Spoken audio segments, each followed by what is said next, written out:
are getting some new details on a deadly BART shooting that has rattled nerves of riders. KPX5's Andrea Borba is at the Civic Center station on what led up to the shooting and how BART is addressing passenger safety.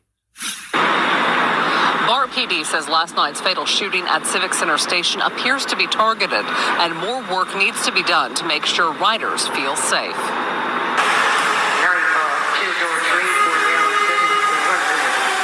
The trains are once again running at Civic Center Station following a shooting that left one man dead Thursday night. It happened around 8:30. A man was shot in the back at close range while coming down the escalator to the platform. BART. Bay Area Rail Transit.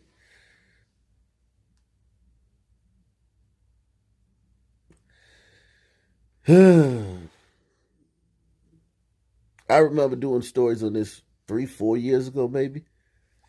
There's an app for that, but that app is leading to problems. New at 6, it was supposed to give BART riders a discreet way to report crime and security threats. But an investigation into the year-old BART app seems to show riders are mostly using it to complain and actually targeting certain people. NBC Bay Area's Mark Matthews is at the Embarcadero station in San Francisco with the details. Mark. Well, Raj, what the East Bay Express found when they looked at this app from BART called AppWatch is that while ridership on BART is roughly 10% African American, the African American riders are the subject of about 70% of the complaints that identify race. The app gives BART riders the ability to report a whole host of things with the touch of a button. We want our riders to use this to report suspicious activity, crimes in progress, things like that. But when the East Bay Express filed a Freedom of Information request to get just 1 month's worth of BARTWatch alerts, what the reporter found was the overwhelming majority of alerts to BART police were complaints about African Americans and the homeless. Well, that's our riders. We can't control what they report back. Trost insists the app is doing what it was intended to do. She points us to this pie chart of alerts. But we've taken all of the alerts that relate to crime and put them in red. And then, if you drill down into those, you'll find crime alerts about people sleeping or smelling bad or drinking a beer on the train. Reporter Darwin Bondgram tells me out of the 763 alerts between April and May, only a handful were for crimes that would have called for an officer to investigate. Well, when it comes to security, we'd rather we have that one that was successful and then deal with the 100 that is just basically junk mail. But at the Ella Baker Center for Human Rights, Executive Director Zachary Norris says the app isn't just a harmless tool. He believes it's promoting racial discrimination. I think the way in which this app furthers racial profiling is by giving people an additional tool to do racial profiling. He says the $265,000 could have been much better spent. BART says the money came from a security grant, so it could only have been spent on security. And other transit agencies were offering the app to their customers. Our board of directors had heard about it, that other transit agencies offered it, and asked BART to look into it and try to secure the funding to have it here at BART. We don't want other transit agencies to offer something that we don't offer. We wanted to talk with BART riders about how they feel about the app that's been out now for a year. But here at the Glen Park station, we couldn't find anybody that heard about it. Well, we asked probably 4 or 5 dozen. Reporting from San Francisco, Mark Matthews, NBC Bay Area News. Mark, thank you. Whoa. That was 2015. And they had to get rid of that, man, because, you know, it's racist, man. To give the citizens an app where they could, you know,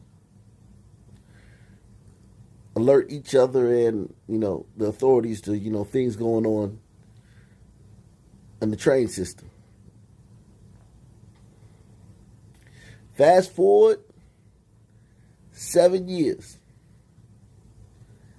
And really, just fast forward to out of the last decade and into this new decade. And now you have 2022 version of what's going on. Because before in the 2020s, it was just, you know, just people just being a nuisance. Sunmen just being a nuisance. You know, and and they left out a lot of things that some men do, because I ride the train when I grew up riding the train in Washington D.C. the Metro, and they left out a lot of sleeping and drinking a beer. No, there's a lot more things they do on there, tons of more stuff they do on those trains. But I get, you know, they had an agenda with that piece right there. But anyway. But being a nuisance. Now, 2022, just shooting people on the train. And there's no app to report. No app to alert anybody about anything. You know? Because that's racist. Sure, riders feel safe.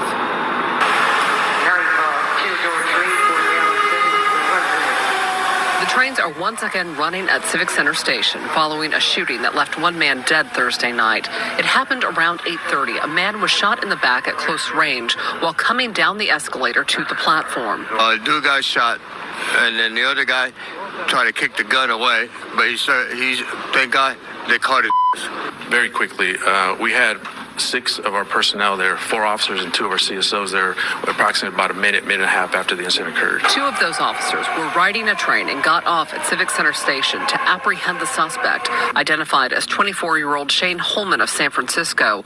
It was too late for the victim, though, who died from his injuries. Holman has a record dating back to at least 2019, with charges of robbery, possession of stolen items, and elder abuse. There have been 2 permanent BART officers stationed at Civic Center for quite some time due to above-ground issues at Civic Center and UN plazas.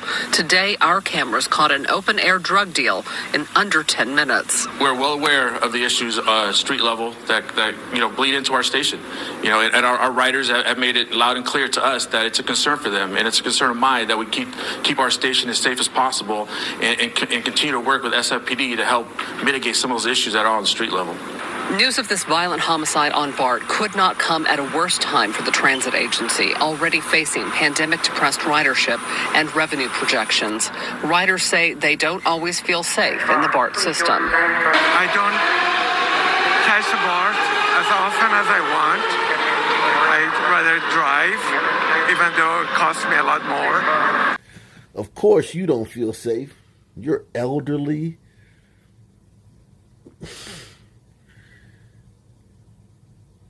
You're a crouching tiger.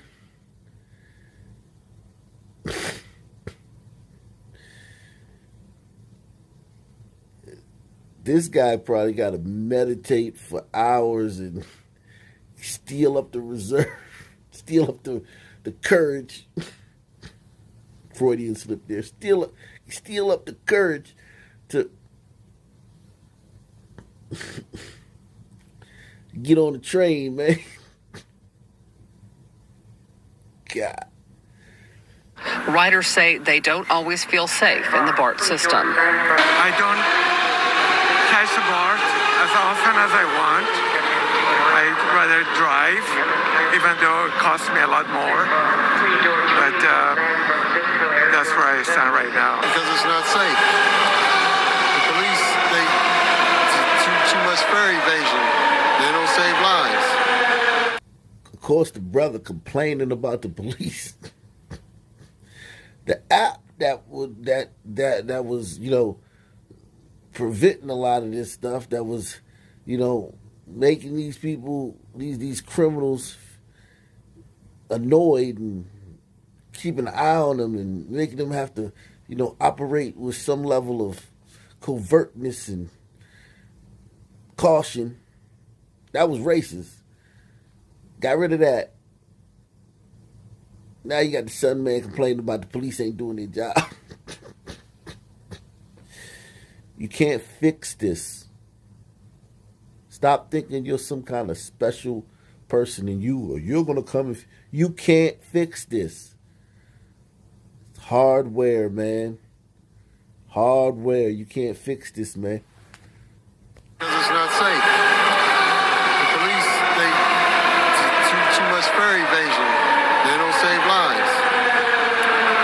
The girl that got stabbed at MacArthur Park. Chief Ed Alvarez says the department currently has 22 vacant positions, and filling those positions would make it possible to have more police presence in the BART system. In San Francisco, Andrea Borba, KPIX 5.